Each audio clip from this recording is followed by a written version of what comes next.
Pessoal, vamos dar início à situação de aprendizagem 4, então? Essa situação, ela trata de proporcionalidade direta, inversa e aplicações práticas em contextos sociais. Nós vamos ver plantas de casos, nós vamos ver mapas, né, que trabalham em escala. Vocês provavelmente já trabalharam em escala em geografia. Então a gente vai trabalhar, o principal conceito aqui é a proporcionalidade e a escala, ok? Então, atividade 1, conhecendo a planta baixa. Para trocar o piso da sala e da cozinha, Sene solicitou ao pedreiro que realizasse o cálculo do total dessas duas áreas, no caso, da sala e da cozinha. Após alguns minutos, o pedreiro informou que o total das duas áreas era de 45 metros quadrados. Veja a seguir a planta arquitetônica da casa de Sene. Bom, aí a gente tem uma planta com a sala, a cozinha, um quarto, um corredor, uma suíte e 2 banheiros. Temos uma varanda em torno da casa, né? E logo embaixo dessa planta baixa tem a escala de 1 para 100. O que isso indica?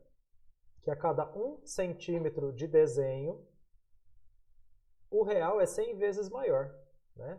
Então, a cada 1 centímetro, eu acho que é até interessante nós já deixarmos anotado em algum lugar aqui, ó. Vou deixar do lado da escala para a gente se localizar. Então, a cada 1 centímetro de desenho,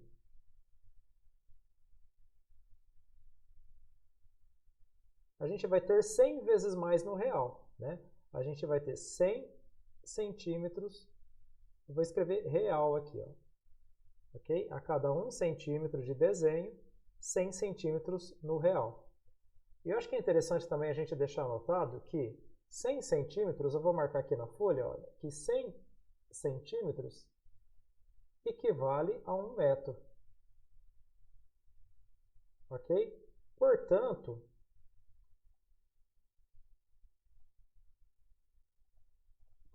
gente, cada 1 centímetro do nosso desenho equivale a 100 centímetros.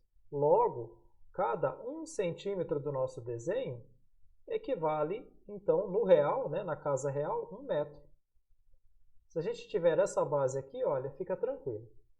Então, vamos lá. Com base na planta baixa, planta arquitetônica da casa de Sene, calcule. A letra A. As medidas da cozinha e da sala em metros. Então, vamos lá. A gente vai precisar de uma régua, ok? Não esqueçam. Eu vou colocar a letra A aqui na folha para a gente poder calcular. Primeiro, ele pede para que a gente calcule as medidas da cozinha.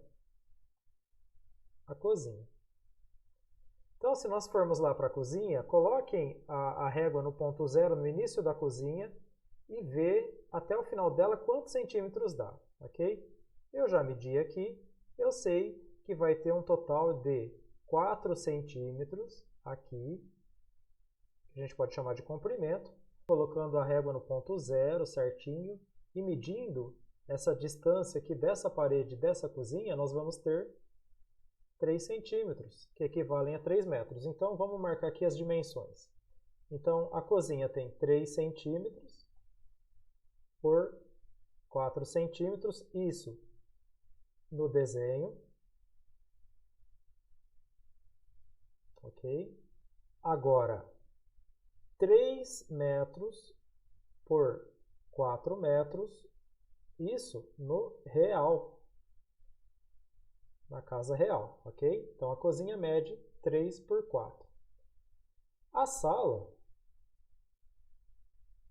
se a gente medir, olha, comprimento, vocês vão colocar a régua certinho aí, vai dar 6 centímetros. Largura, também meçam aí com a régua, 3 centímetros. Então, nós vamos ter a sala 6 centímetros por 3 centímetros, isso no desenho, né, na planta arquitetônica. No real, nós teremos 6 metros por 3 metros. Isso aqui é no real, na casa real, ok? Então, letra A.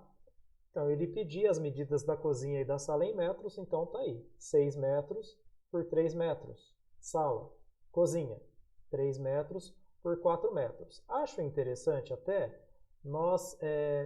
vamos grifar com marca-texto para deixar claro. Ó, cozinha, então 3 por 4, porque ele pedia a resposta em metros, ok?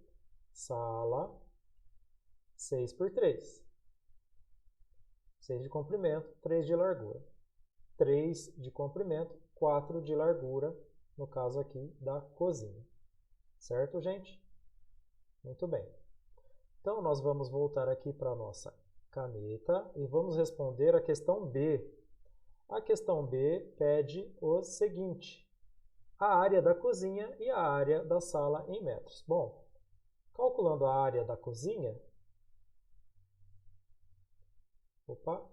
área da cozinha, é só pegar uma dimensão e multiplicar pela outra, certo? A cozinha, vocês lembram que a gente mediu, mede 3 por 4? E a gente sabe que 3 vezes 4 são 12. Logo, são 12 metros quadrados. Lembra que a área a gente calcula em metros quadrados? Então, a área da cozinha, 12 metros quadrados. A área da sala, mesmo procedimento, né? Só muda as dimensões. No caso aqui são 6 por 3.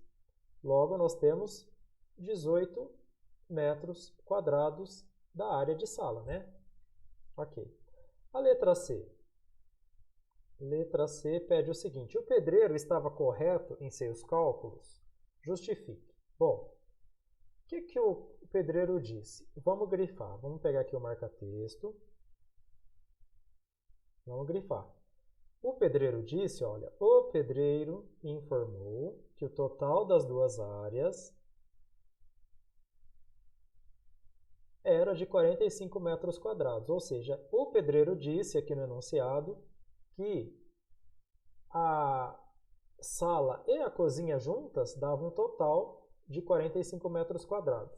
Será que isso é verdade, gente? Então vamos voltar aqui para a nossa caneta e vamos calcular. Bom, a área da cozinha tinha dado 12 metros, né? Então 12 metros quadrados. Mais a área da sala, que deu 18 metros quadrados. Fazendo um cálculo mental aqui, a gente percebe que 12 mais 18, nós teremos um total de 30 metros quadrados. Portanto, o que aconteceu? O pedreiro equivocou-se.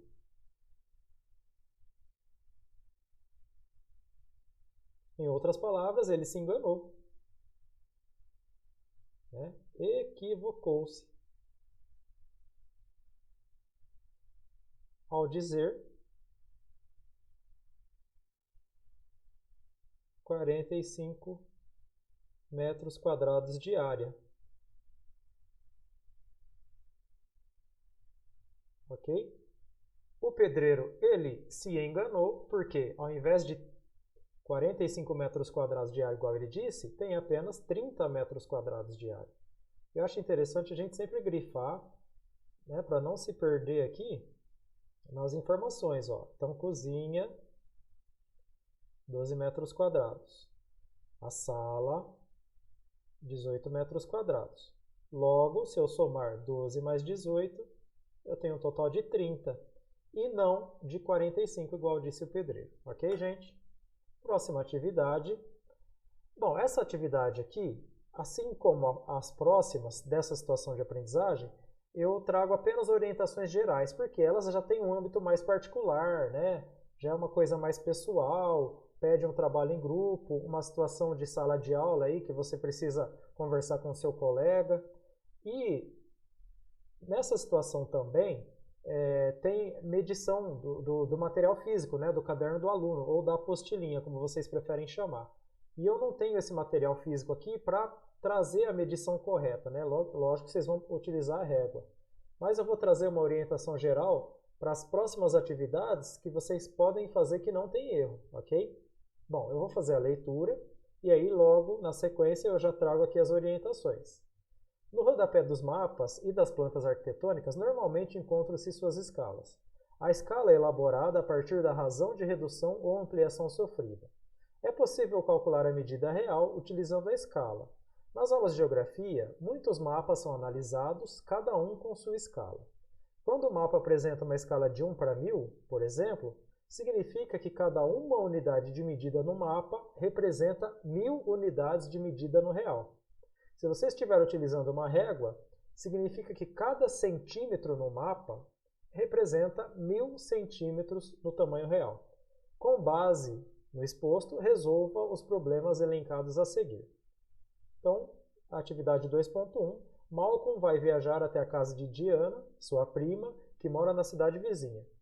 Ao pesquisar no GPS o endereço de Diana, deparou-se com o seguinte mapa. Então, o mapa que ele se refere, pessoal, é esse mapa aqui, ó. Vou fazer até com o marca-texto. É esse mapa aqui, ok? Então, a gente percebe que tem a casa do Malcolm lá no canto e aqui em cima a moradia de Diana, que é a prima dele, certo? E logo embaixo desse mapa tem a escala de 1 para 100 mil. Isso indica que, se no desenho a cada 1 centímetro equivalem, no real, 100 mil centímetros. Ou seja, é uma escala de 1 para 100 mil. O real é 100 mil vezes maior que o desenho. Perfeito? Na atividade 2.2, logo ali embaixo, diz o seguinte. Utilize a régua para medir em centímetros a distância entre a casa de Malcolm e a de Diana. Após utilizar a escala do mapa para transformar a distância aferida em distância real, distância aferida é a distância medida aí na régua, tá? Então, essa é a distância aferida, que é na régua em centímetros, e a gente vai transformar isso em distância real, né? Determine a distância aproximada em quilômetros da casa de Malcolm até a moradia de Diana. Bom, o que é importante a gente grifar, né, nessa atividade? Ele quer a distância aproximada em quilômetros, então a gente não pode perder isso de vista, tá? Na hora de responder. Atividade 2.3 e 2.4 referem-se provavelmente o próximo mapa que vocês têm aí na apostila, tá? Tem um mapa aí na apostila de vocês que tem Águas de Santa Bárbara, e a cidade de Boituva e Brotas, e é referente a ela, tá? Então eu vou fazer a leitura e aí a hora que chegar o momento a gente vê a orientação para esse tipo de atividade. Ana Voig, moradora da estância hidromineral de Águas de Santa Bárbara, interior de São Paulo, pretende se aventurar em esportes radicais. Em uma busca na internet, descobriu que a cidade de Brotas é famosa por seu esporte radical rafting e Boituva é famosa pelos saltos de paraquedas. Ao consultar o mapa político do estado de São Paulo, disponível no site do IBGE, pôde aferir aproximadamente as distâncias e decidir qual aventura estaria mais próxima. Bom, essa então é a atividade 2.3, que refere-se já ao próximo mapa. Atividade 2.4. Utilizando uma régua, meça em centímetros a distância entre a cidade de Ana Voig e as cidades de Brotas e Boituva. Em seguida, utilizando a escala indicada no mapa, calcule essa distância em quilômetros. Qual das duas cidades é a mais próxima? Qual é a distância entre as distâncias encontradas? Ou melhor, qual é a diferença entre as distâncias encontradas? Então, gente, na atividade 2.4, o que é interessante é a gente grifar aqui. Ele pede para calcular, né, essas distâncias do mapa em quilômetros, ok? E aí também ele pergunta qual das duas cidades é mais próxima. E qual é a diferença entre as distâncias dessas duas cidades. Então eu tenho que ver qual que é a mais próxima e depois a diferença é pegar a distância da maior e tirar a menor distância, né? Então o que é a diferença? A gente pega a maior distância, subtrai dela a menor distância e o valor que a gente encontra é a diferença. É o que ele pede aí. Bom, vou trazer uma orientação geral para a atividade 2.2 nesse momento, ok? Para a atividade 2.2 agora. O que a gente deve se atentar? Vocês devem medir utilizando régua a distância em linha reta, utilizando a escala apresentada no mapa, devem multiplicar o valor encontrado por 100 mil. Lembra que a escala lá desse primeiro mapa aqui, desse desenho, da casa de Malcolm para a moradia de Diana, tem a escala ali embaixo de 1 para 100 mil? Então vocês devem medir com a régua e multiplicar por 100 mil. Lembre-se que 1 quilômetro equivalem a 100 mil centímetros. Assim, farão a conversão dos valores encontrados em centímetros para quilômetros. Pessoal, rapidinho aqui, olha, deixa eu só trocar o ponteiro. Vamos lá para a caneta. Então, a gente sabe o seguinte, olha, 1 metro, vou marcar aqui, 1 metro, ele equivale a 100 centímetros, correto? Ok. Acredito que vocês sabem que 1 quilômetro equivale a 1000 metros, certo? Mas se eu quero saber quanto que equivale 1 quilômetro em centímetros, o que eu tenho que fazer? Pego 1000 metros e multiplico pela quantidade de centímetros que tem cada metro. No caso, cada metro tem 100 centímetros. Se eu quero saber quantos centímetros tem 1000 metros, eu multiplico por 100. O que eu vou encontrar aqui? A resposta que eu encontrar vai ser em centímetros. 1000 vezes 100, ou 100 vezes 1000, nós vamos ter 100 mil centímetros. Então, logo, 1 quilômetro equivale a 100 mil centímetros. Ok? A gente precisa ter essa base para depois transformar, né, as medidas que nós achamos aí, porque nós vamos medir com a régua, multiplicar por 100 mil e, novamente, na verdade, essa atividade ela fica meio tranquila porque eu vou ter que multiplicar por 100 mil, que é a escala, e depois dividir por 100 mil, então, na verdade, é só pegar, medir em centímetros e entender que esses centímetros é a distância que vale em quilômetros. Então, a distância em centímetros, o número em centímetros que der nessa distância é o número em quilômetros da distância da casa de Malcolm até a moradia de Diana, ok? Esse daqui é o mapa que se refere às duas últimas atividades. É interessante que vocês observem a escala do mapa, tá? Tem que ficar muito atento nisso. A escala aqui embaixo, ó, essa escala já é maior, é de 1 para 1.400.000. Ok? Tem que tomar cuidado, então, a escala está aqui embaixo e é em cima dela e dos centímetros que nós vamos encontrar com a régua que a gente vai trabalhar. Então, qual orientação eu trago para as duas últimas atividades que tratam desse mapa? No mapa, vocês devem medir utilizando a régua, óbvio, a distância em linha reta entre Águas de Santa Bárbara e Boituva, utilizando a escala disponibilizada, a escala lá de 1 para 1.400.000. Eles devem multiplicar o valor encontrado pela escala.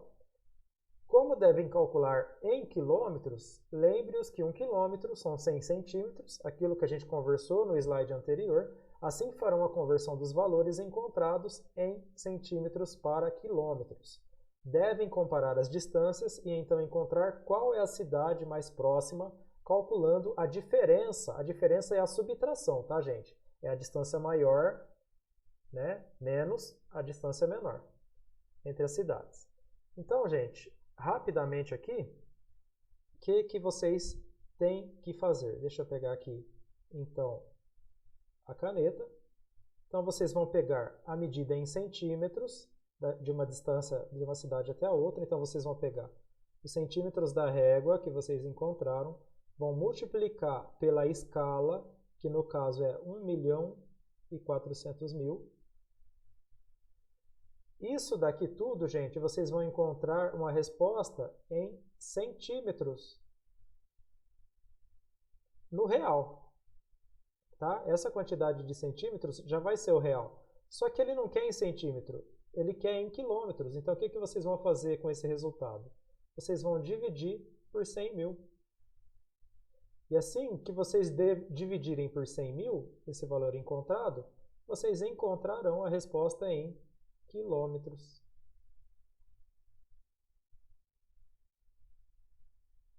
Ok? Essa é a orientação que eu trago para vocês, então. Mede com a régua, multiplica por 1.400.000.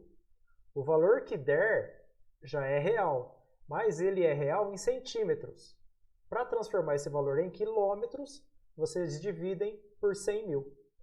Assim que vocês terminarem essa divisão por 100 mil, a resposta que vocês encontrarão será em quilômetros. Ok? Muito bom. Atividade 3. O uso da criatividade na elaboração de situações problema. Bom, gente, nesta atividade aí, também, ela é de âmbito pessoal, ela é muito particular, depende da sua turma, depende de como o professor vai querer conduzir essa atividade na sala de aula. Então, eu também trago orientações gerais aqui, não específicas, né? Não tem como eu trazer aqui e resolver uma situação, porque vocês podem pensar em outras situações aí. Até porque ele pede para que vocês usem a criatividade, né? Então, eu vou trazer uma orientação geral. Vou fazer a leitura e trazer a orientação geral. Nessa atividade, você terá a oportunidade de utilizar sua criatividade para elaborar situações problema e desafiar seus colegas e resolvê-las. Então, é um trabalho meio que em grupo aí. Ok? 3.1. A partir de tudo que estudamos nessa situação de aprendizagem, junte-se a um colega e elaborem uma situação problema que envolva proporcionalidade direta ou inversa. Não esqueçam, não se esqueçam de uma folha avulsa, realizar a resolução detalhada do problema elaborado. Então, em uma folha separada, vocês vão elaborar essa situação problema e vão resolver detalhadamente. Para corrigir possíveis equívocos. Posteriormente, na socialização, ou na verificação em algum momento, vocês vão ver se tiver alguma coisa errada, tem que arrumar. Proponham a situação problema elaborada para outra dupla resolver e verifiquem as respostas apontadas. Bom, para essa questão 3.1 eu trago a seguinte orientação. Vocês devem socializar os problemas com a turma de vocês e verificar se na resolução de vocês envolve proporcionalidade. E qual tipo de proporcionalidade? Se é uma proporcionalidade direta ou inversa. Ok? Na atividade 3.2, agora em grupo, elabore em grupo uma situação problema que envolve escalas em mapas ou plantas arquitetônicas. Utilize régua para desenhar o mapa ou a planta arquitetônica nas devidas proporções. Realize a resolução detalhada do problema, elaborado em uma folha avulsa, então também em uma folha avulsa, a situação problema, a resolução detalhada, para verificar se todos os dados estão corretos e se a resposta é possível. Proponha a situação problema elaborada para outro grupo responder e verifique as respostas apontadas. Bom, a orientação para essa questão é a seguinte. O professor vai auxiliar vocês, caso seja necessário. Depende muito da turma, do grupo. Tem grupo que já se organiza, tem sala que já se organiza, os alunos já estão acostumados com o trabalho em grupo, com esse tipo de atividade, e a coisa flui sozinho. Aí eles já têm uma certa autonomia. Mas tem turmas que o professor precisa fazer a mediação, precisa organizar. Então vai muito da situação da sala de vocês. Ok? Então, fiquem atentos, é um trabalho em grupo, é muito importante essa questão de saber trabalhar em grupo, de abusar da criatividade, de expor aí as estratégias de resolução. Eu acredito que essa atividade vai enriquecer muito o trabalho dessa situação de aprendizagem. Ok, gente? Valeu, um abraço.